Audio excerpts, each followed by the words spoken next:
Bom, gente, então agora eu vou chamar o Felipe Gavioli e a Ana Carolina, tá certo. Felipe Gavioli e a Ana Carolina, para eles apresentarem um pouco sobre a formalização dos empreendimentos, só que agora da perspectiva da CETESB. Então, por favor, meninos, sejam bem-vindos. Fiquem à vontade. Tudo bem? Tudo bem? Nem se cumprimentar. Alô? Tá funcionando, né? Bom, pessoal, boa tarde. Sou o Felipe, a Carol aqui da CETESB também, né? A gente vai falar, então, da formalização dos empreendimentos vitivinícolas sob a ótica da CETESB, né? Que é a Companhia Ambiental do Estado de São Paulo. É o órgão de gestão ambiental aqui paulista, né, que faz o licenciamento ambiental de empreendimentos poluidores, né, industriais, dentre os quais aí o empreendimento vitivinícola, que aqui a gente vai tratar esse empreendimento vitivinícola desmembrado em dois braços, né? De um lado, a gente vai falar um pouquinho da questão ambiental associada à produção vitícola mesmo no imóvel rural, que a CETESB vai ter alguma participação na regularização ambiental desses imóveis rurais, né? E depois vamos falar um pouquinho também da regularização ambiental e do licenciamento ambiental, sobretudo, da produção vinícola, que a gente está chamando, né, na planta industrial, que aí no mundo real essas duas coisas podem estar acontecendo em paralelo, né? Você pode ter a produção e a produção de uva e a produção de vinho no mesmo imóvel, no mesmo sítio, né, no mesmo local, ou pode estar em separado. Do ponto de vista da CETESB, tanto faz, as duas coisas vão caminhar aí na ótica da regularização, né? Então, falando um pouquinho aqui sobre o imóvel rural, né, onde vai estar ocorrendo lá a produção vitícola, né, seja para uva para fins de vinificação ou uva de mesa, né, tanto faz aí. A gente tem aí que esse imóvel ele precisa estar adequado, né? Ele precisa estar regularizado sob a ótica da Lei Federal 12.651 de 2012, que é a Lei de Proteção da Vegetação Nativa, ou Código Florestal, né, como alguns falam, que essa legislação ela estabelece, então, áreas protegidas dentro dos imóveis rurais, né? Que são basicamente duas categorias de áreas protegidas. A reserva legal, que aqui na nossa região sul e sudeste do país é uma porção de 20% da propriedade rural, né, que precisa estar com vegetação nativa ou destinada para restauração da floresta. E a gente tem também as categorias de áreas de preservação permanente, né, que aí são aquelas áreas protegidas associadas a nascentes, corpos d'água também, que tem um status aí de especial proteção sob a ótica dessa legislação. E aí dentro do imóvel rural também a gente vai ter a possibilidade do proprietário rural, né, solicitar junto à CETESB intervenções florestais, que a gente chama, né, que aí seria a corte de uma porção da vegetação nativa para fazer algum empreendimento, né, ou a intervenção nessa área de preservação permanente para determinadas finalidades, corte de árvores nativas também, né, para adequar uma edificação, para ampliar uma produção agrícola. Então, essas intervenções aqui, né, a análise delas e a autorização para fazer essa intervenção fica a cargo também da Companhia Ambiental do Estado de São Paulo, da CETESB. A adequação do imóvel rural, né, ao disposto na Lei 12.651 de 2012 aí, desde a publicação dessa lei, né, a gente vai ter o dispositivo aí que todo imóvel rural ele precisa estar cadastrado no CAR, né, no Cadastro Ambiental Rural.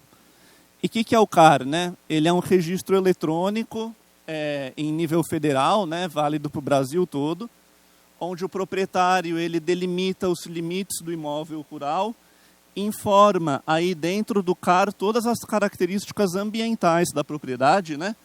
Então, os fragmentos de vegetação nativa existentes, as APPs, né, associadas a corpos d'água existente, a proposta de reserva legal que ele está apresentando, né, para poder se regularizar no que consta na legislação. E aí esse cadastro ambiental rural, pessoal, a partir do momento que o proprietário se inscreve nesse sistema, ele tem 2 caminhos para se regularizar, né? Ele tem o caminho da adesão ao PRA, que é o Programa de Regularização Ambiental, onde ele, aderindo a esse programa, que é uma espécie de incentivo que a legislação dá, né, para o proprietário se regularizar, ele vai ter uma série de benefícios para atender às imposições da lei, né? Então, um dos benefícios é a flexibilização da reserva legal para pequenas propriedades, né? Então, o que é isso, né? Aqui em São Paulo, por exemplo, os imóveis rurais precisam ter 20% de área de reserva legal. Na medida em que o proprietário faz a adesão ao PRA, se ele for uma pequena propriedade rural de até 4 módulos fiscais, ele pode constituir a reserva dele com menos percentual, né? Ele pode ter uma reserva de 5%, de 10%. Ele pode fazer uma reserva legal, então, inferior aos 20% estabelecidos. Da mesma forma, a adesão ao programa de regularização ambiental possibilita ao produtor, ao proprietário, a continuidade do uso agrícola ou silvopastoril, né, em áreas de preservação permanente que estão ocupadas ali com a agricultura anteriormente a julho de 2008. Então, essa adesão ao PRA, ela incentiva o proprietário a buscar regularização. Em contrapartida, oferece uma série de benefícios e flexibilizações, né, das imposições legais aí. E aí o proprietário tem a opção também de não aderir ao PRA, né, que aí ele vai atender às imposições integrais da legislação, vamos chamar assim, que aí seria a constituição da reserva legal integralmente em 20% e a restauração integral das áreas de preservação permanente também, né? Aqui é só uma imagem para a gente entender o que significa esse uso rural consolidado em APP, né? Que aí basicamente é uma propriedade rural aqui com cana-de-açúcar, né? Que lá em 2005, portanto anteriormente a 2008, ele tinha cana-de-açúcar aqui na área de preservação permanente do corpo hídrico dele, né? E aí, se ele comprova essa situação em 2005, em 2025 ele pode manter esse uso agrícola na área especialmente protegida, né? Então ele não precisa necessariamente remover a cana-de-açúcar aqui para fazer uma restauração ecológica.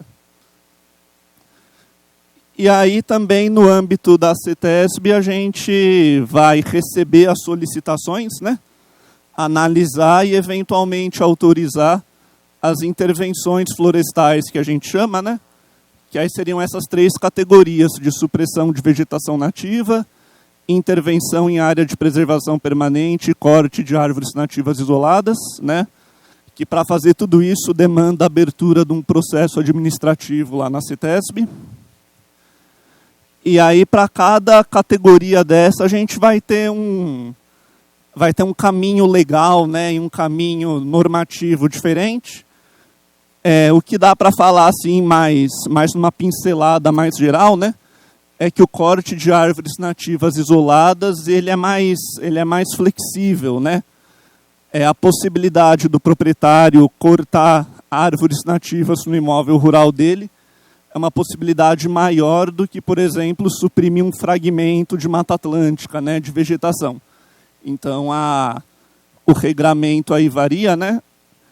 E aqui, se for entrar em detalhes aqui, fica muito extenso, né? Então sobre a regularização do imóvel rural, o mais importante aqui é o cadastro do imóvel no CAR, né? É o que a gente indica de mais relevante aí e de mais importante nos aspectos ambientais da regularização do imóvel rural produtor de uvas, né? Aí agora minha colega aqui, a Carol, vai falar um pouquinho do licenciamento ambiental do empreendimento vinícola, né, da produção de vinho, efetivamente. Bom, então, também está ouvindo. A gente vai falar, então, do licenciamento ambiental da atividade de fabricação. Então, eu tenho a uva dela, vou fazer o vinho E com isso eu preciso ter as licenças da CETESB. Dentro das atividades econômicas, esse CNAE aí, que é o 1112 dígito 7, que é a fabricação de vinho, tudo que está dentro dele precisa de licenciamento ambiental junto à CETESB. E daí dentro disso tem um monte aí de atividades, né? Não vamos falar todas, mas tem a vinícola, também tem produção de saquê, hidromel, vinhos não sem álcool, que foi falado aqui, que está crescendo, fabricação de cidra, filtrado doce, enfim, um monte de coisa que está dentro aí da fabricação do vinho e precisa do licenciamento ambiental junto à CETESB. E o que é isso, né? A fabricação de vinho, aí no Decreto 8468 de 76, e também nessa decisão de diretoria, eles são o que rege a necessidade de licenciamento aqui no estado de São Paulo. Nessas legislações, nessas normativas, ele é considerado uma atividade de alto risco, em termos de potencial poluidor. Então, ele é passível de licenciamento ambiental ordinário na CETESB, ainda que não represente a atividade econômica principal do empreendimento. Mas o que é esse licenciamento ambiental ordinário na CETESB? Quer dizer o quê? Que eu preciso obter todas essas licenças. Então, eu preciso obter a licença prévia, primeiramente, que ela é concedida para a ideia do meu projeto. Então, antes de eu construir, de eu fazer qualquer coisa, de eu tirar uma árvore sequer, de tudo, eu vou pedir a licença prévia, onde eu vou avaliar o planejamento dessa atividade, a localização, a concepção. Então, eu peço para a CETESB essa licença, apresento a documentação, que a gente vai falar um pouquinho adiante, e tenho essa licença. Então, o meu primeiro passinho aí é a licença prévia. Tendo ela, eu peço de novo para o órgão ambiental a licença de instalação. Daí, ela aprova a instalação em si. Então, depois que eu tenho a licença de instalação, eu posso, de fato, pôr ali meu primeiro tijolo, né? Fazer minha terraplenagem. Depois dessa licença. A gente não começa antes e depois pede as licenças. A gente primeiro planeja, pede as licenças e depois começa. Depois que eu instalei tudo, conforme o projeto apresentado para a CETESB, né, e aprovado, que gerou uma licença, que tem algumas exigências, eu construo tudo conforme eu falei lá que eu ia fazer, que eu fui aprovado, e daí eu peço a minha licença de operação. Aí o fiscal vai lá conhecer o seu empreendimento, vai ver que você fez tudo conforme você falou que faria, que você tem todos os controles, né, necessários, e daí você tem a sua licença de operação. Então, ela aprova o funcionamento do seu empreendimento. Depois dessa licença de operação, eu posso produzir o meu vinho, estou liberado aí, posso começar a operar. Depois daí, a cada período, no caso da atividade de fabricação de vinho, é a cada 5 anos, eu tenho uma tabela ali, mas é cada 5 anos agora, eu vou ter que renovar a minha licença. Então, eu vou ter a minha licença de operação e renovação. Então, eu sempre estou pedindo e renovando, e a CETESB vai sempre voltar lá no meu empreendimento para ver se eu estou fazendo tudo certinho, né? Se eu continuo atendendo as exigências, atendendo a legislação e podendo operar. O que faz, né, no nosso análise do licenciamento ambiental dessa atividade de produção? O que a gente avalia? A CETESB avalia os aspectos ambientais do seu negócio. Então, o que a gente vai olhar? Primeiro, a localização que você está inserido. Então, a gente vai olhar a vizinhança, as restrições legais quanto às áreas de proteção, que o Felipe colocou aí, tem APP, eu estou respeitando os limites da lei, né? Eu estou no imóvel rural, ele tem o CAR, ele está caminhando aí para regularização, então a gente vai olhar tudo isso. Também vai olhar onde tem APA, né, o zoneamento da APA, se essa atividade está de acordo com a localização que você quer colocá-la. Então, por isso que é importante começar com a licença prévia antes de começar a fazer mesmo o seu empreendimento. Porque, às vezes, a sua concepção ali não está na melhor localização, né? E você não tem investimento, você vai ter essa viabilidade atestada com a licença prévia. Não ter ela pode ser um problemão, né? Começar a fazer sem ela pode a dar bastante prejuízo, bastante dor de cabeça aí para o empreendedor, né? A gente também vai olhar o processo produtivo em si, então todo o fluxograma de processo, tudo que vai entrar no seu processo, que vai sair, tudo que você vai gerar. Então, as suas fontes potenciais de poluição, o que você pode gerar de resíduo, o que você pode gerar de efluente, se você vai ter um ruído com potencial de incomodar a vizinhança, né? Depende, então, da sua vizinhança também, e os riscos do seu empreendimento, o risco de explosão, o risco tecnológico em si. Nesse sentido, bom, então a gente vai olhar tudo isso também. Então é importante que o empreendedor também já tenha a ideia do que vai fazer, né? Então o que eu vou fazer com o meu resíduo? Então eu já tenho esse plano para apresentar para o órgão ambiental. O que eu vou fazer com o meu efluente? Eu já tenho tudo mapeado, tenho um fluxograma que eu sei todas as minhas entradas e todas as minhas saídas. A gente também vai olhar o porte do empreendimento, que impacta, né, na nossa análise ali, e também as condições do meio. Então, eu tenho um efluente que eu vou lançar no corpo da água. Então, a gente vai olhar se pode, se está adequado, qual que é o seu tratamento. A gente também vai ver os monitoramentos que vai precisar fazer, tudo com esse foco meio ambiente, para evitar a poluição, né, em prol aí da sustentabilidade, que tem tudo a ver aí com a fabricação, né, do vinho aí, que é tudo junto, né? A gente também vai olhar se tem reclamações ali já vinculadas ao local, se tem disponibilidade de recurso hídrico, então eu vou usar água subterrânea, eu tenho que já ter uma manifestação do SP Águas, a gente vai pedir tudo isso no seu processo de licenciamento. Então, como que eu obtenho essas licenças, né? Onde que eu vou? Então, aqui são uns caminhos para que a gente conheça, mas, enfim, ali tem o site da CETESB, e ali, né, naquela faixinha azul, vai estar escrito licenciamento ambiental, roteiros e informações. E aqui, ó, roteiros para obtenção de licença. Aqui eu tenho a lista básica de documentos. Clico nesse ícone aqui, já tenho essa informação. Então, começo por aí, né? O que eu faço para licenciar meu empreendimento? Vou buscar informações no site da CETESB, tem um monte de informações. Esses são os caminhos para a gente ter as primeiras informações. Quando eu quero pedir, de fato, a minha licença, eu vou usar esse sistema aqui do eCETESB. Então, faço um login, peço a minha licença, pede todos os documentos que vai pedir para a CETESB é por aqui. Então, a autorização que o Felipe falou também é por aqui, as licenças também é por aqui.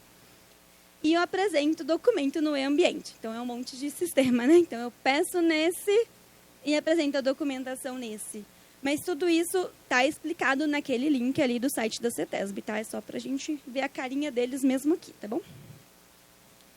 Bom, licenciamento ambiental tem um montão de documentos, a gente listou mesmo aqui. Eles não entrou também em detalhes, porque para isso a gente precisaria de várias horas aí de conversa, né? Para a gente falar desses, o que é importante cada um, erros, enfim. Mas o que a gente precisa nos documentos? A solicitação, né, que a gente vai obter lá no eCETESB, o comprovante de pagamento. Aí, o preço da licença, ele é vinculado à área, então não tem como eu falar para vocês o preço em si, né, não é um único. E quem diz o preço é o decreto lá, que a gente colocou 8468. Lá vai ter a formulinha que calcula o preço com base na área construída de atividades ao ar livre do seu empreendimento. Bom, eu tenho, então, a SD, o comprovante de pagamento. Eu preciso de um contrato social, de uma minuta do CNPJ, para falar quem eu sou. Se eu sou microempresa ou empresa de pequeno porte, eu tenho um desconto considerável, então eu tenho que apresentar para a CETESB os documentos, né, para mostrar que eu tenho essa condição. Eu também falo da área do meu imóvel, o imóvel rural que o Felipe colocou aí, eu vou trazer o CAR, vou trazer as matrículas. Se eu tenho, a minha vinícola vai ser grandona, lá, com uma área maior de 5.000 metros quadrados, eu também vou ter interface aí com o IFAM, que é do patrimônio arqueológico, então tem que também fazer essa ficha aí, né? Mas aqui é mais raro a gente encaixar aqui. Eu também vou ter que olhar e apresentar para a CETESB a documentação de ave e fauna. Eu sublinhei ela aqui para a gente falar um pouquinho mais depois, porque é uma coisa que enrosca. Eu vou apresentar a certidão de desocupação do solo emitida pela Prefeitura. Então, a Prefeitura vai falar para a CETESB que você pode, começa por aí. A Prefeitura legisla sobre o uso do solo, ela vai emitir a certidão e esse documento é necessário para o nosso licenciamento.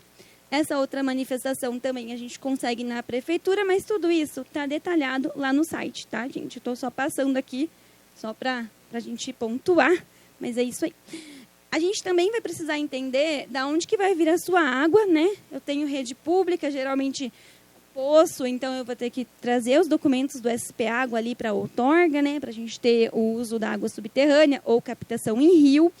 Também vou ter que falar para a CETESB aqui que eu vou fazer com o meu esgoto. Então, eu tenho rede ali, ou eu vou ter fossa, né? Eu vou ter o tanque séptico, vou ter que trazer também as informações desse meu tanque séptico para mostrar que ele atende a BNT e aos regramentos. Vou preencher o memorial de caracterização do empreendimento aqui, que eu vou colocar minhas matérias-primas, meus produtos, meus resíduos. A gente preenche diretamente no ECTESB, tem um errinho aqui, então é ECTESB que a gente vai preencher o MCE. Eu vou mostrar plantas, eu vou falar o meu croquis de localização para ver onde que eu estou. Vou trazer um layout para mostrar como que serão meus equipamentos, né, onde que eles estarão instalados, o meu fluxograma de processo. Vou falar das interferências em recursos naturais, que é aquela questão da autorização, precisa tirar árvore, precisa suprimir vegetação, vai ter intervenção em APP aí para coletar água, para destinar o efluente. Então, eu vou ter que falar isso também no meu processo. A interferência em recursos hídricos, que é a questão das PAguas, então vou captar água, preciso já apresentar também. E logística reversa, que é outra coisa um pouco mais nova aí, que também tem enroscado, então está sublinhado para a gente falar um pouquinho mais adiante. Em suma, o que eu tenho que fazer, né? Eu tenho que falar para o órgão ambiental como será, o que é o meu processo e como que eu vou controlar minhas fontes de poluição. Não, então o que são minhas fontes de poluição, né?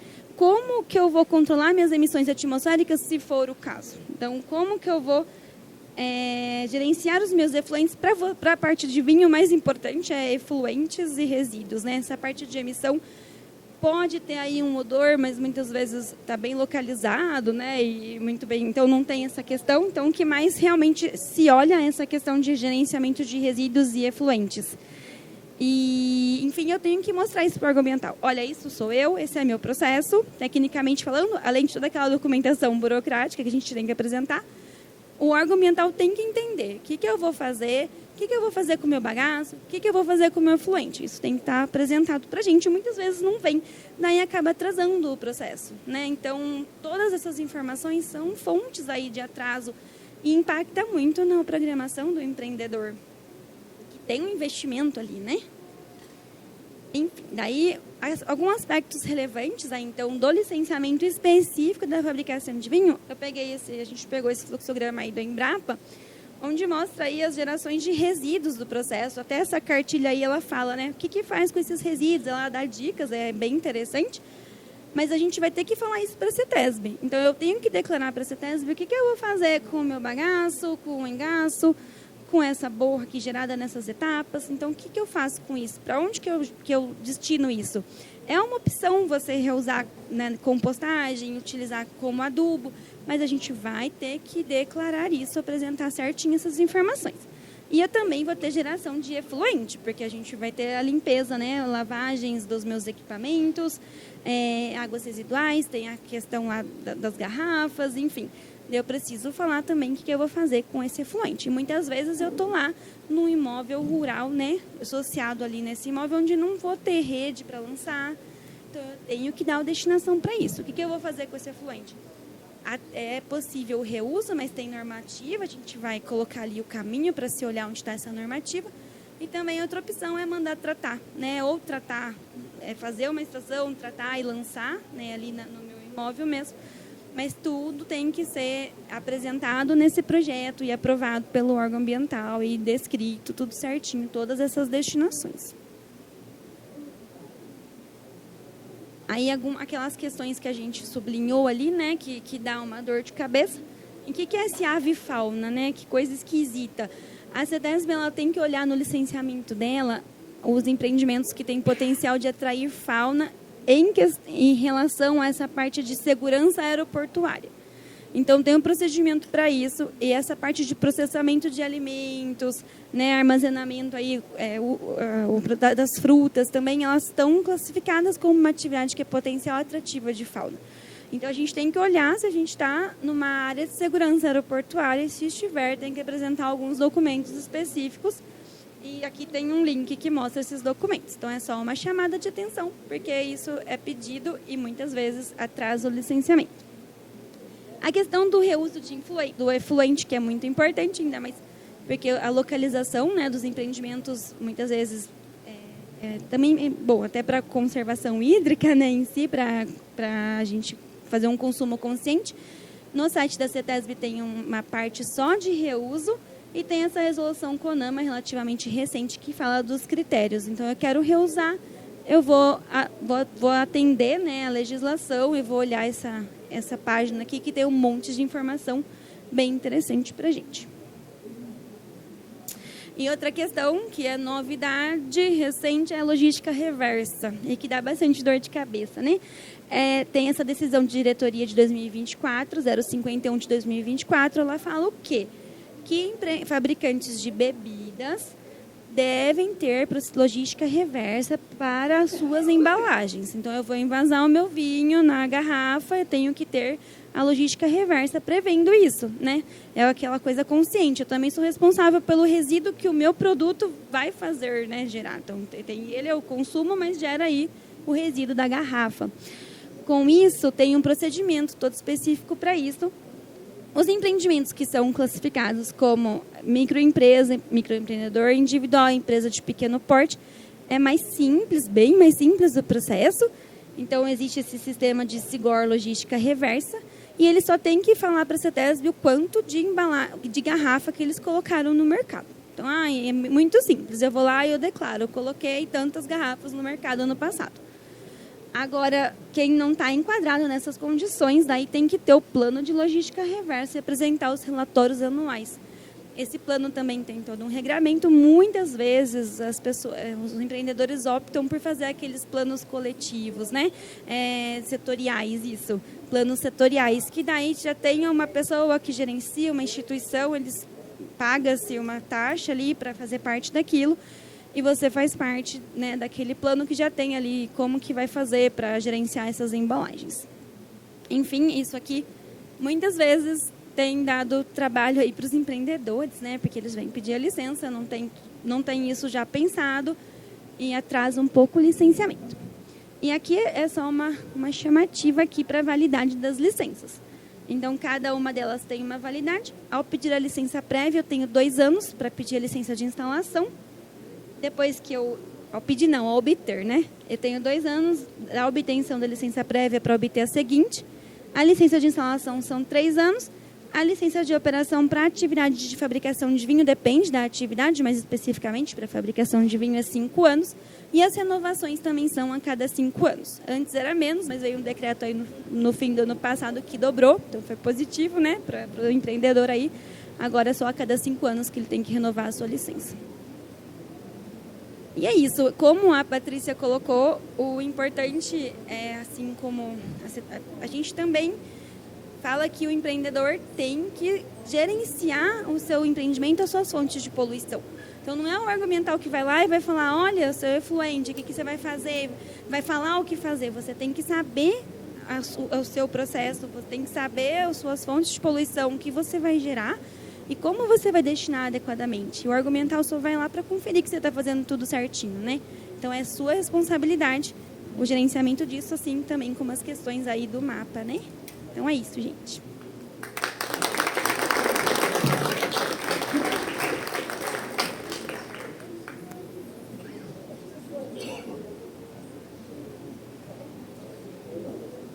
Bom, pessoal, obrigada. Se vocês quiserem ficar um pouquinho mais para cá, porque não estou enxergando vocês. Obrigada pela apresentação. Eu vou abrir para as perguntas e eu pedi para a Patrícia subir. Então, aí a gente vai fazendo dessa forma. Bom, vamos lá. Quem quer primeiro? Vital? Pode falar, professor.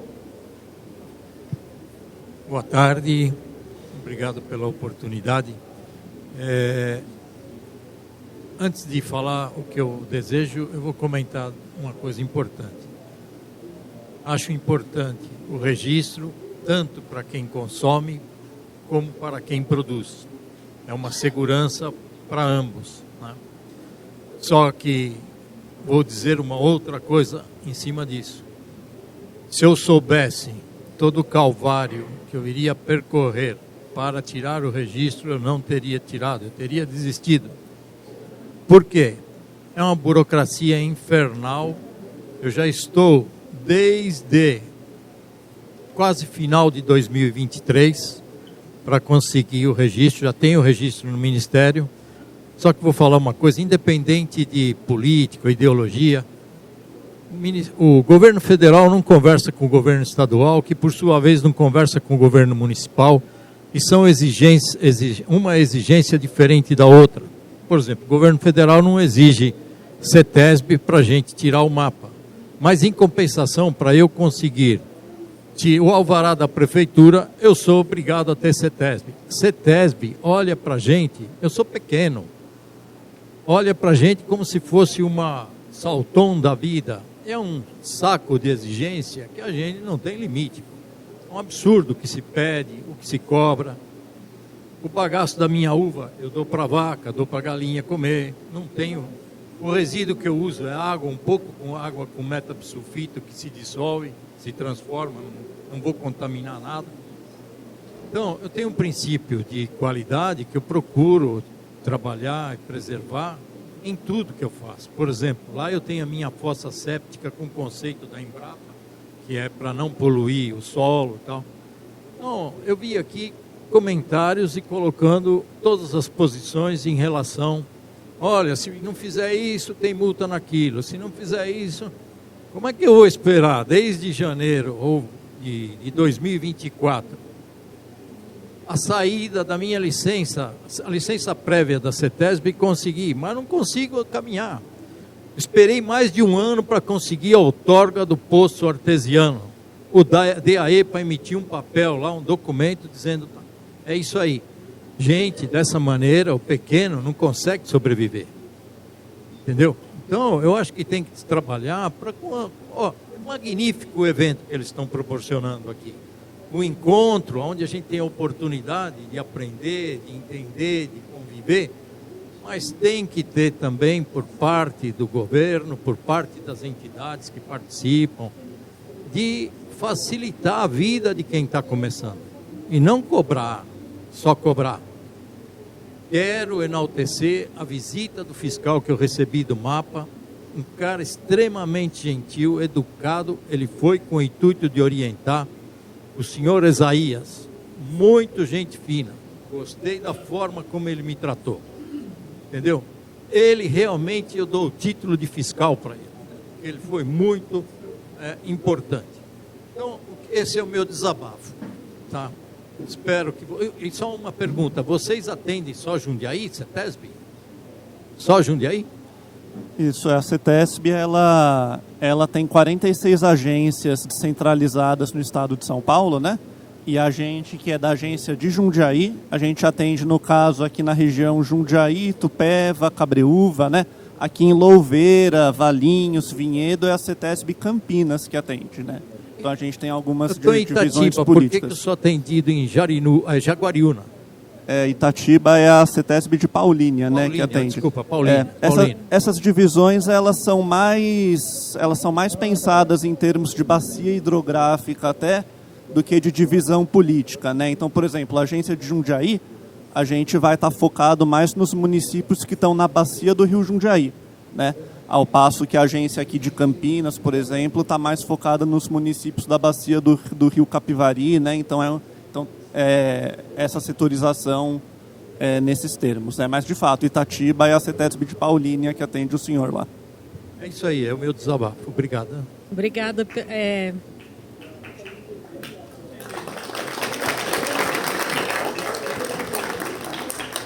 Só colocar para o senhor que assim, a gente entende essa questão da dificuldade que vocês têm às vezes, questão de prazo. A gente recebe também uma série de demandas de vocês com relação a essas questões, né? O Isaías foi, né, fazer o registro, ele que concedeu, fez a vistoria para o registro do senhor. Tá certo. Eu vou avisar o Isaías que você... Desculpa, você se incomoda de falar qual o estabelecimento? Meu nome é José Final Rômulo, eu sou da Vega Roça Natural de Itatiba. Certo, eu vou transmitir para o Isaías o elogio que o senhor fez para ele. Tá bom? Obrigada. Boa tarde. Eu queria saber o seguinte, por exemplo, se eu tiver uma vinícola aqui em São Paulo, aí os resíduos de vidro que eu solto no mercado vão para a Bahia, vão para o Rio Grande do Sul. Como é que eu vou controlar isso para voltar para mim?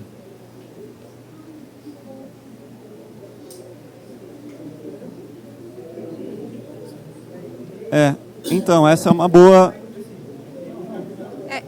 Posso contribuir? Supondo Pode. que eu seja grande, Isso, produtor legal. tal, como é que eu vou fazer esse retorno? Perfeito. Deixa eu contribuir. Isso daí foi bem discutido na Câmara Federal. A gente faz parte do órgão ligado ao Ministério da Agricultura na Câmara Federal.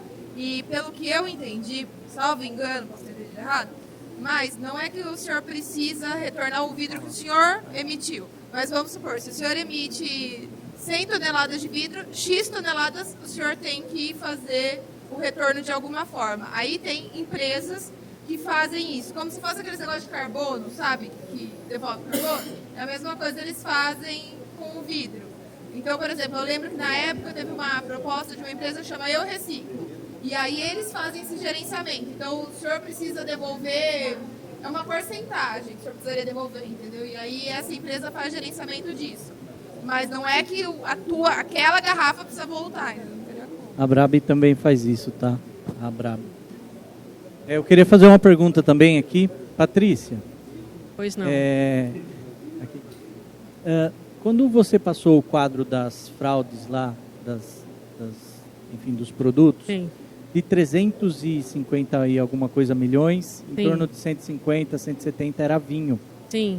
Então a gente olha que, né, nós estamos num fórum de vinho e o principal produto, É o vinho. coincidentemente ou não, é o vinho. É. O que eu queria entender, não sei se você tem essa informação ou não, mas essa fraude está ligada ao produto vinho, ao líquido, né, o produto Sim. fraudado, ou a questão do descaminho, dessa coisa da importação irregular?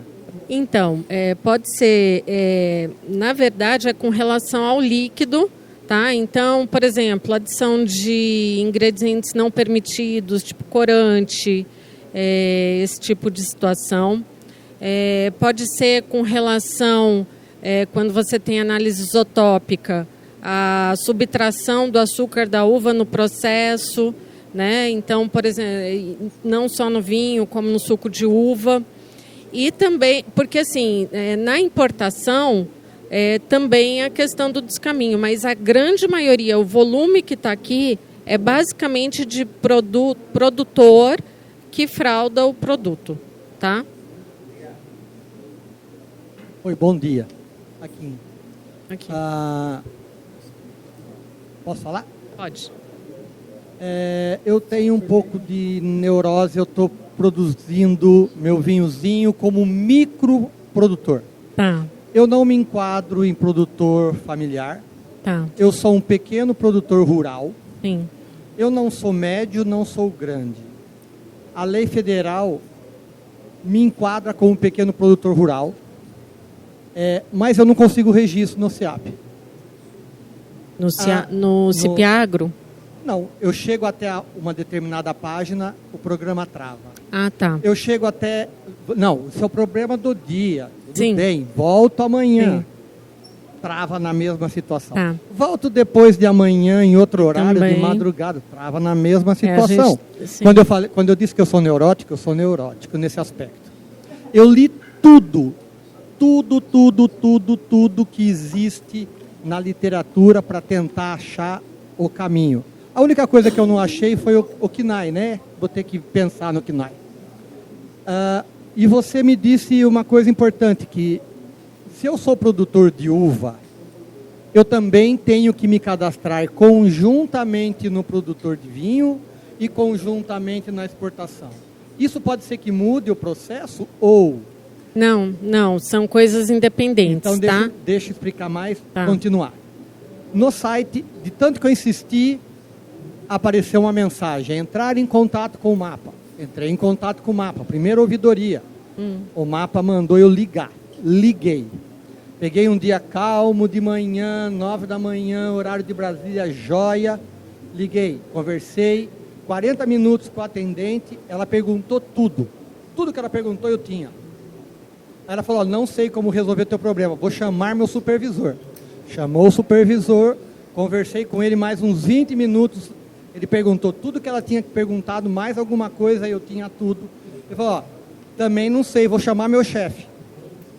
Chamou o chefe dele, eu fiz Mas a aí mesma só uma coisa. pergunta, com No relação... Não, no mapa, mas com relação ao sistema CIP-Agro TI Calma. ou Ao área técnica? registro. Eu não consegui registrar. Eu estou querendo pagar imposto e ninguém me deixa pagar imposto. É o cúmulo isso. Aí, chegou uma hora que o chefe do supervisor dela falou, olha, eu não consigo revolver. Você tem tudo que precisa, faz um favor, entre em contato de novo com o pessoal, manda para o pessoal da TI, do Ministério do Mapa, porque talvez eles consigam resolver o problema. Eu achava que o problema era eu, que eu tive, mas um pequeno produtor de cachaça da nossa região teve o mesmo problema na mesma página. Então, é assim, às vezes nós vamos ter que voltar um pouquinho e ter o acesso para a documentação simples. Em tudo que eu li, eu estou numa situação que eu não me enquadro em quase nada do que existe na lei federal. Porque eu sou muito pequeno, eu não sou produtor rural familiar, tá? E eu não sou grande o suficiente para ter uma empresa legalizada na prefeitura, que seria o pequeno produtor, mas não o pequeno produtor rural. Então, tem um hiato na legislação que, assim, teoricamente, pela legislação federal, eu não preciso pedir autorização para a prefeitura, eu não preciso pedir autorização da CETESB, porque para quem produz 1.000 garrafas por ano, são coisas tão pequenas, mas, por exemplo, eu não posso dar o produto para um amigo. Não, dar o produto para um amigo você pode, Mas ele não não pode comercializar. Então, mas se eu precisar comercializar porque algumas pessoas querem comprar, eu não posso. Então, o que se acontece? você não tiver registro, não pode mesmo. Eu não quero ficar na ilegalidade. Então, nós temos um hiato aí entre as leis federal e estadual, que, por incrível que pareça, eu conheci um monte de gente, esse é o 8º, tá? Eu não vi em todos, eu vi em 3. Nessa situação? Olha, tem muita gente, é só vocês verem a quantia de uva que eles vendem para pequenos produtores. Tá. Todos têm a mesma. Eu não quero inundar o mercado, mas o meu vizinho, que é dono do supermercado, falou, deixa eu vender o teu produto. Eu falo, não posso. Tá. Eu vou pegar o... Tá. Quer colocar alguma coisa, Ariana?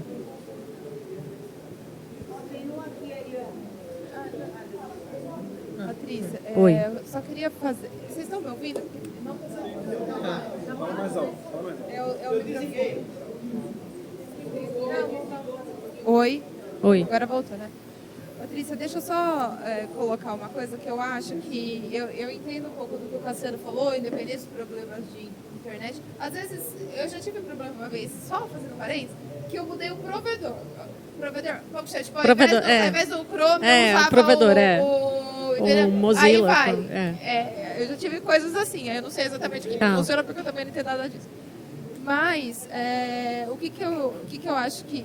Isso é uma coisa que a gente vem discutindo, na verdade, agora está sendo revisada a 7678, né? Isso, porque vai ser publicado o RISPOV. Na verdade, gente, a gente está numa fase, na seguinte fase, a gente tem 3 situações, tá? Que eu vou colocar para vocês, que, assim, vocês vão ouvir, é como se vocês não tivessem escutado, porque não está regularizado ainda. Enquanto não está publicado, não vale, tá? Mas a gente está numa fase de regularização do RISPOV, que junta, né, todos os decretos, tanto da qualidade vegetal quanto da de bebidas, e aí vai ter uma alteração, agora está quase em vias, está na Casa Civil, né? Tem a questão do CISBPOV, que é uma outra questão, né, que é justamente fazer aquela equivalência com órgão estadual, mas mesmo havendo essa equivalência isso não vai delegar para o Estado e para os municípios o registro dos estabelecimentos e do produto. Isso continua sendo de competência do Ministério da Agricultura, diferente do que é na área animal, né? Então, eles só vão fazer a fiscalização. Fiscalização, sim. Mas isso é uma coisa que a gente ainda está trabalhando e que estão saindo as normativas para regulamentar isso aí. Não o SUASA e não a definição do CISBPOV, mas o como, né? E também a questão do autocontrole, né? Que a gente já tem a publicação da lei, da regulamentação e tal, e aí a gente está justamente aguardando a publicação do RISPOV para começar a atuar, porque as empresas vão ter que informar para o Ministério da Agricultura justamente a questão do tamanho delas, né? Para até enquadrar ali nas penalidades e tudo mais, em função, para não ser a mesma coisa. Então, a penalidade de um grande produtor vai ser diferente em função dessa informação que vocês vão nos oferecer. A gente vai fazer os enquadramentos de acordo com o tamanho do estabelecimento, o tamanho da produção. Tá? Então, a gente está nessa fase, está aguardando o RISPOV para que saia alguma alteração nesse sentido. Tá, deixa eu fazer só uma questão. Isso que a Patrícia está falando agora, que teoricamente, eu não sei, até onde eu sei, existe um flerte. Vamos chamar assim, existe um flerte, e teoricamente a fiscalização viria para a defesa agropecuária, não era isso? Não exatamente. Tá? A defesa agropecuária defesa agropecuária estadual e municipal. O município não pode fiscalizar vinhos, tá? Só a defesa estadual. Tá? Vou falar da área de vinho só, porque a municipal pode bebidas em geral. E a estadual também bebidas em geral, além do vinho. Tá? Só que não é assim, a gente vai fazer uma equivalência e aí eles vão adaptar o sistema vão criar um plano de trabalho de equivalência para que as exigências do Ministério da Agricultura sejam idênticas da estadual e municipal, sejam equivalentes, né, às normas federais, para que eles atuem e a gente consiga permeabilizar mais, capilarizar essa fiscalização pelos municípios, né, de uma forma mais abrangente, tá? Mas isso é uma coisa que ainda está em discussão, tá? Por uma série de questões que a gente tem que verificar nessa questão de equivalência. Tá, agora, uma coisa que eu queria colocar, esse hiato que o Cassiano fala, eu entendo, e eu acho que talvez isso, Patrícia, já foi discutido, em alguns fóruns que eu participo já se levantou esse tema. Aí tem uma questão também, eu acho que assim, eu não sei se na situação dele, por exemplo, é residencial a produção? Não? Tá. Mas o que eu gostaria de falar, eu acho que é até legal como uma demanda ou enfim, alguma coisa que surgiu aqui do evento. Sim. Acho que uma coisa que é legal falar é que assim, o que eu vejo, é meu olhar, tá? São Paulo até então, falando um pouco de histórico aí, São Paulo até então tinha regiões produtoras consolidadas, um tipo de produção, um tipo de produtor, vocês bem sabem muito melhor do que eu. Sim. De alguns anos para cá, começou a ter uma pulverização. Sim. A gente começou a ver um mercado diferente. E uma mudança, de padrão. E aí, com isso, o que acontece? Muitas pessoas que não tem muito a ver com o setor, então, diferente de mim, por exemplo, eu estou na 5ª geração da minha família que faz vinho. Uhum. Agora não, a gente está vendo pessoas de outros setores olhando para o vinho de uma forma diferente e querendo investir no vinho. Até do mercado financeiro, né? Que tá vindo. Deles, você é médico, né, Cassiano? Por exemplo. Então, assim, aí o que acontece? Que eu acho que é um pouco disso que o Cassiano estava querendo colocar. Obviamente, essas pessoas, elas não vão entrar, a não ser um ou outro, sabemos aí, né? Que entraram fortemente. Mas essas pessoas, elas não vão entrar no mercado com um empreendimento gigantesco. O que eles vão fazer? Eles vão testar Testar. E aí que entra o hiato que está dizendo. Porque Sim. aí... Vou tirar. O Cassiano, você me perdoe, mas agora eu vou te usar como exemplo, porque aí fica muito mais fácil exemplificar, tá? Por exemplo, o Cassiano não vai conseguir DAP nunca. Nunca. Nunca na vida. Ele tem um... Tentei, viu? Mas não vai conseguir, viu, Cassiano? Já te digo. Enfim, não vai conseguir DAP, não é o perfil Não é do o perfil, produtor do DAP. não é. Então, ele já não vai enquadrar no produtor colonial. Sim. Já caiu fora. Não, já não e tem aí como. ele vai entrar no industrial. Isso. Tem um pequeno produtor rural. Tem um hiato no ano. Na lei. Tá. Então, mas também não aceita. Tá. Então, eu acho que assim, eu acho que o IAT que entra aí. E além disso, agora, tirando essa fase, também tem outros, que agora a gente está vendo os urbanos chegarem. Sim, Então, que daí o cara, produção. ele não tem nem Não, a propriedade agrícola. não sei se no caso... vinho, né? No caso da vinho... não tem nem produto. Exatamente. Aí como é que vai fazer a questão do cadastro vitícola e como é que vai acompanhar isso e como é que vai... Então, assim, o que eu acho que seria a demanda assim, que a gente está vendo aqui surgir, que eu acho que é legal levar adiante, é assim, na verdade, como você falou, é a mesma situação. Né? Em 1975 existia uma realidade. Sim. Hoje existe outra. Muda, exatamente. E é uma isso. modernização que o setor está vendo. Na verdade, é um caminho que o setor está trilhando e que a gente vai precisar abarcar essas pessoas dentro do setor. Por quê? Porque eles não querem ficar irregulares. Sim, eu concordo. Ariana, posso fazer uma sugestão? Até pode ficar com o microfone ainda, só para a gente trocar umas ideias. Assim. Você poderia, em nome do evento, ou da sociedade, eu não sei como seria, mas redigir uma proposta para que isso seja levado para o DIPOV, eu encaminho. Aí, através da Ultra Campinas, eu posso encaminhar e ver justamente porque está nessa fase de modificação ainda. O RISPOV não foi publicado ainda, tá?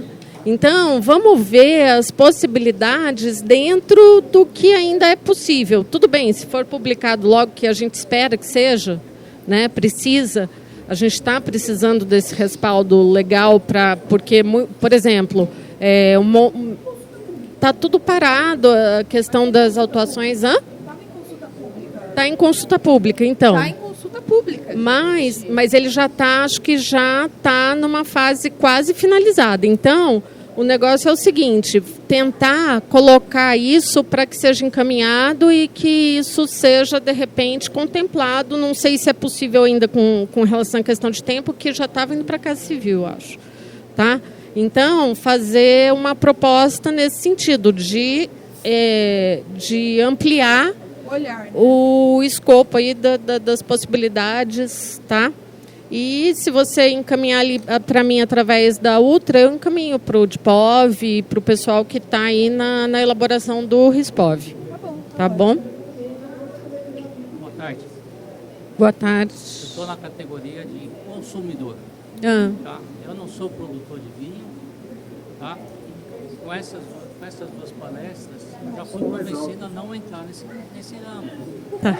Porque me parece extremamente complicado para você pegar uma licença e, no entanto, o que me espanta é tão fácil vender bebida com metanol.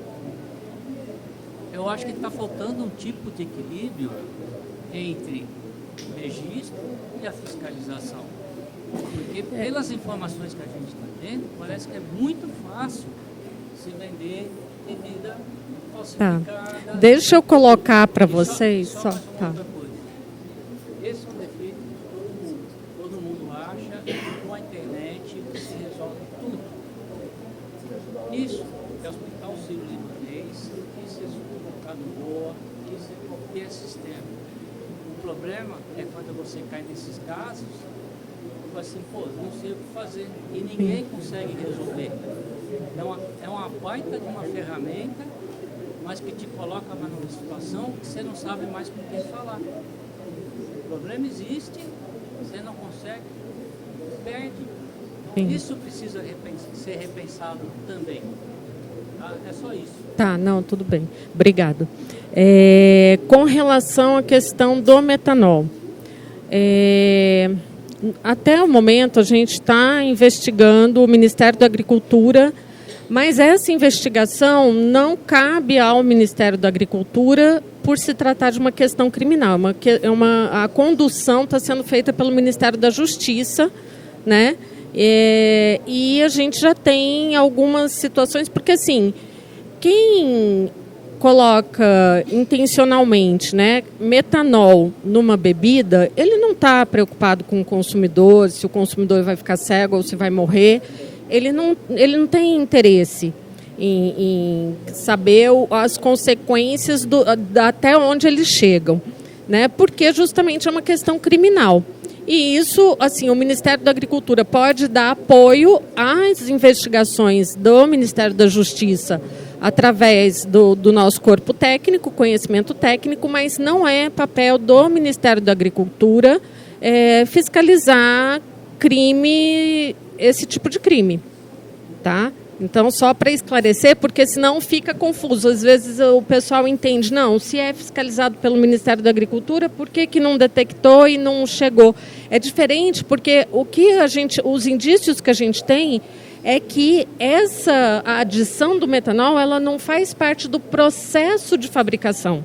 Não é o processo de fabricação que levou a se encontrar metanol numa quantidade absurda dentro da bebida, né? Então, as investigações, o indício é de crime, só que, assim, eu não vou me manifestar exatamente em nome do Ministério da Agricultura, porque as investigações não estão concluídas, tá? Mas o que eu coloco para vocês até o momento são essas as informações que a gente tem. A gente está num processo de investigação acompanhando o Ministério da Justiça, tá?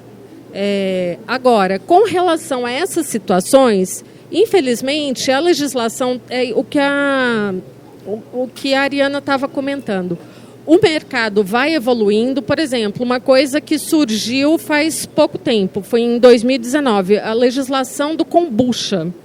Kombucha, ele não está previsto nos decretos iniciais, porque todas as bebidas, vinho, cerveja, gin, tudo tem previsão ali nos decretos base de bebidas, um de bebidas em geral e o outro de vinhos e derivados da uva e do vinho. A kombucha, ela foi normatizada por meio de uma portaria, né? Ou seja, é um produto que, inclusive, o produtor de kombucha, as produções às vezes são pequenas, muito pequenas, né? Com um volume de produção muito pequeno. Então, infelizmente, não dá para escapar de atender às normas legais, né? Não dá para escapar. Mas, assim, tanto o Ministério da Agricultura quanto o governo, de uma forma geral, entende que existe essa precariedade no fato do caminhar da legislação e das evoluções que surgem no mercado, né? Então, isso tem que ser uma conversa da sociedade com os órgãos públicos para que essas coisas evoluam de forma positiva na regularização de novas situações que carecem de regulação. Por quê? Porque, da mesma forma, tem essas situações. Se você está irregular, você, assim, não sabe se, como consumidor, o que é oferecido ali também. Então, esses empreendimentos menores também têm que ter a chance, eu concordo com você, merece toda a chance de regularizar e pagar os impostos, mas tem que ter um olhar cuidadoso nesse sentido. Até mesmo porque, numa situação dessas, a gente pode ter aí um erro de fabricação e ter uma mistura. Em vez da pessoa que não tem... Às vezes você não tem o responsável técnico e acha que metanol é a mesma coisa que álcool etílico potável e coloca na bebida, né? E aí você, de repente, tem uma situação que gera um problema de saúde pública muito complicado de ser resolvido. Tá? Mas, assim, o positivo é isso, é que determinadas crises, às vezes, levam à solução de problema e trazem solução para problemas que existem aí, que a gente precisa também encarar e conversar e resolver. Tá? Então, eu peço para a Ariana me encaminhar né, a solicitação para eu dar encaminhamento.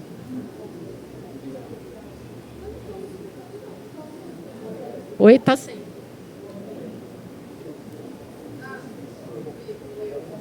Então, agora sim. Bom, Patrícia, obrigada. E eu vou pedir, aí eu vou... você falou para mim, eu vou falar deles. Porque, Tá bom, assim, tá. Eu tô chutando coisa, preciso que vocês me ajudem. Tem que ser colaborativo na hora de participar, tem que todo mundo participar, né? Bom, mas eu queria te agradecer e eu queria, a gente vai precisar encerrar as perguntas daqui a pouco, mas eu preciso fazer perguntas para vocês. Dois também. Então, eu tenho uma pergunta muito específica, que é a seguinte. Eu tenho efluente. Esse efluente, como que eu sei o destino que eu tenho que dar para ele? Físico-quimicamente, até onde conseguir chegar, tem o 19A. Tá. Ou tem outro que não o 19A? O 19A, ele aplica para você lançar na rede de esgoto. Isso. Quando você vai lançar em rio, já muda o artigo, é o 18. O 18, isso, lança em rio. Isso, do decreto 8468. Daí você lança em rio, você tem que atender o 18. Quem anota para mim o decreto 8468? 18. Isso. Tanto o 19A quanto o 18 estão nesse decreto. Então, eu vou lançar, né, meu efluente, tanto no rio quanto na rede pública, eu tenho que atender essas duas legislações, né, esses dois artigos. Agora, eu não quero lançar em rio, eu vou destinar para tratar fora. Daí não tem que atender nada, né? Você vai pagar o CADRE destina para fora. Ou você pode ter essa opção de reuso. E existe aquela CONAMA que fala de reusar efluentes gerados em fábricas de bebida em diversas atividades. E para fertirrigação, inclusive. Então, tem todas essas opções. Então, se enquadra a fossa séptica? Oi? A fossa séptica se enquadra onde? A fossa séptica, ela é concebida para você infiltrar efluente sanitário. O efluente industrial, daí ele tem outras situações. Mas, por exemplo, água residual, eu coloquei metamucilito. A água residual que eu usei com metapsulfito ou com ácido peracético, que depois de um tempo se desfaz, eu não posso lançar na fossa séptica? Não é indicado ser lançar na fossa séptica. Ela é concebida para tratar a carga orgânica do efluente sanitário gerado, né, nessa atividade de cozinha ou de banheiros. O efluente industrial, ele tem que ser visto... Até tem regramentos para você... Mas não tem para você simplesmente infiltrar o efluente industrial. Tem vários regramentos para você reusar em diversas ações. Eu vou reusar para paisagístico, eu vou reusar na minha... Você pode até reusar para questão de banheiro, por exemplo, que depois vai também para uma fossa, né? Mas tem os regramentos que o seu efluente tem que atender para você fazer tudo isso. E aonde eu vejo esse regramento? Onde ele vê o regramento? Naquela página que a gente colocou... Você vai deixar a apresentação Sim, pra gente? pode ficar, né? Na página que colocou de reuso de água, tem um monte de coisa. Daí tem várias normativas que falam, eu quero reusar para uso sanitário, eu quero reusar para irrigação, eu quero reusar para, por exemplo, controlar a emissão de poeira na minha estrada rural. Tem todas essas situações que você pode fazer. Agora, eu tenho uma outra pergunta voltando na minha. Então, assim, tenho lá, eu preciso entender em qual o destino que eu quero dar para o meu efluente, e aí eu preciso enquadrar ele dentro de algum artigo, fazer as análises. Primeira pergunta, vocês têm algum laboratório, por exemplo, a gente tem os laboratórios do Ministério, são os laboratórios, eu não lembro não, mas são tipo oficiais, né? Homologado. Tem os credenciados, são os laboratórios de referência, que são os laboratórios federais, né, de pesquisa agropecuária, o LFDA, e tem os laboratórios credenciados pelos laboratórios do Ministério da Agricultura, que é a CEGAL, o órgão que cadastra, né, e credencia. Tá, mas aí, por exemplo, a CETESB tem alguma coisa tipo isso, para eu saber onde que eu posso mandar fazer essas análises? Não tem um laboratório CETESB, mas qualquer laboratório que tenha acreditação do Inmetro, para aquele parâmetro serve para gente. Então você pode contratar qualquer um do mercado, daí ele vai te emitir um laudo que tem um selinho do Inmetro. Isso quer dizer que todos os parâmetros que ele analisou são acreditados, tem rastreamento, tá tudo certinho. Então é só isso que a gente exige. E aí agora tem outra pergunta. Vocês viram que, Felipe, eu nem vim com já uma lista para vocês não, viu? Mas não, tô brincando. Eu tenho uma outra pergunta que é a seguinte. Muito provavelmente, posso estar errada, e há uma variação no processo que é natural, porque cada um faz o seu processo da sua forma. Mas, muito provavelmente, o meu efluente vai ser muito parecido com o efluente do meu colega, porque, basicamente, a gente usa as mesmas coisas. Existe algum protocolo para... Assim, estou construindo uma vinícola. Para eu ter um caminho mais fácil do que eu ter que fazer toda essa busca e entender aonde que eu vou ter que colocar, tudo bem que depende muito da minha propriedade, eu entendo isso. Mas, assim, existe mais ou menos um padrão que o Ministério... Não é você, que a CETESB já tem para o setor? Essa é a minha pergunta. Não tem, assim, um indicativo já para o setor, não tem uma instrução específica, né? Tem só mesmo essas destinações. Eu posso lançar em Rio? Posso, mas tem que atender o 18. Eu posso lançar na rede? Posso, tem que atender o 19A. Posso reusar? Posso, mas tem alguns parâmetros aí. Eu te pergunto pelo seguinte motivo. Por exemplo, eu pesquisei já e tem alguns segmentos que já está meio que pré-determinado. Tipo, eu me lembro de um que eu não sabia o que era, por isso que eu gravei ele, que era tipo curtume. E daí você podia destinar tipo no solo, não é isso? Ou seja, eu pego todo o meu efluente e jogo no mato vizinho. Tem decisões de diretoria, mas tem que atender alguns critérios, Sim, né? Assim, tô sendo muito... Mas essa CONAMA aí, ela meio que vem bem para isso, né? Eu quero reusar. Porque o mais complicado, eu acredito, é o reuso, assim. As destinações para rio ou para rede, elas são muito comuns, né? E já está muito estabelecido, assim, o rio você tem que atender isso, daí você também tem toda a abertura de falar com a CETESB, seja pelo Fale Conosco ou em local. E às vezes a gente pinta uma situação muito mais complicada do que ela realmente seria. Então, o senhor colocou ali, eu faço certinho com o meu resíduo, dou para a vaca comer. Pode ser uma opção.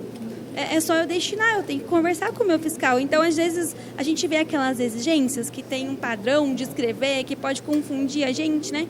Mas o que você já está fazendo pode ser o adequado, né? Então, é nessa situação. Mas, assim, agora, para o reuso, voltando, né? Para o reuso, que é uma coisa mais específica, daí tem algumas normativas, e isso é uma coisa mais nova mesmo. Então, tem um monte de regramento. Por que eu estou te perguntando isso? Porque eu entendo, eu acho que assim, aí sim vai ter que fazer todo um trabalho, uma pesquisa e tudo mais, mas eu entendo que setorialmente a gente poderia tentar fazer alguma coisa que facilitasse a vida de todos de uma vez só, entendeu? Então, isso aí é bem interessante porque a CETESB, né, dentro da CETESB, a gente tem a figura das câmaras setoriais, né? E aí foi legal você falar de curtume, porque lá na região de Franca, né, que é a concentração de curtume aqui no estado, o pessoal lá dos curtumes se organizou e foi na CETESB e instituiu a Câmara do Setor. Mas perante a CETESB, perante a CETESB, não, porque a gente tem a Câmara perante o mapa. Isso, aí a Câmara do Setor Produtivo perante a CETESB. Tem a mesma questão para o setor sucroalcooleiro, né, que aqui no estado é importante, então o setor lá única, né, enfim, se reuniu e pleiteou junto à CETESB o estabelecimento dessa Câmara. E aí, nesses debates, acaba saindo esses roteiros mais direcionados, né? Então, tem o roteiro do efluente do curtume, tem o roteiro da vinhaça, né? Então, às vezes, é um caminho também para o setor vinícola, né? E talvez até de bebidas alcoólicas em geral também, né? Juntar com outros aí para pleitear junto à CETESB o estabelecimento de uma câmara técnica. E aí, quem estabelece a câmara é a CETESB? É a CETESB em conjunto com o setor produtivo, né? Ótimo, muito obrigada. Gente, eu vou encerrar as perguntas. Depois vocês estão aqui também mais um pouquinho. Qualquer coisa alguém precisar, porque a gente precisa correr com a apresentação. Deixa eu subir aí para agradecer.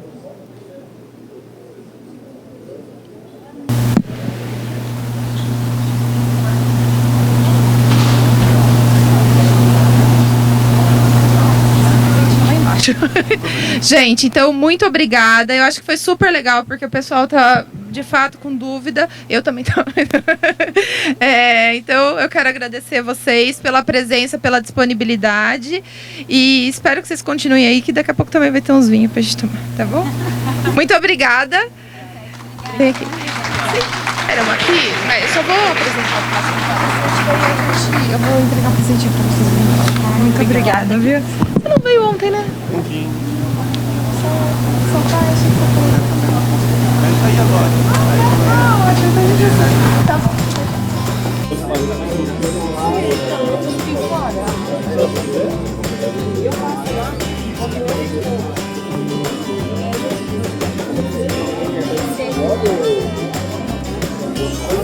É isso aí, o pessoal que veio, agora é só uma degustação ali. Um convite para os próximos anos e